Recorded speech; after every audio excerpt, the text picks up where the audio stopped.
Hi folks, I'm Mark Johnson and I'm working on top of a roof today where we're trying to get the steel roofing on it and also take the sag out of it by means of some furring strips.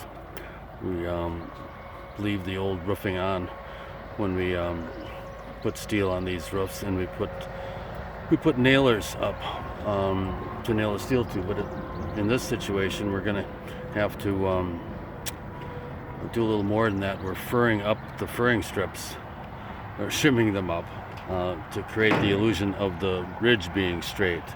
And this is what I mean. On the other side of the roof, we've actually got a little bit more than that for shims in some places, but we're working on the cupola right now, putting the old cupola back on, and there's another one that's going to go over there about 20 feet, and hopefully we'll get this thing done this week, because I don't feel that comfortable up here.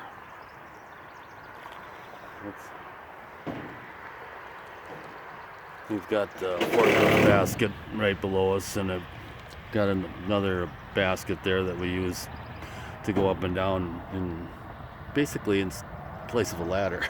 It's like having an elevator with that man lift there. That's really working out good. But anyhow, this is how we make a crooked roof look really nice.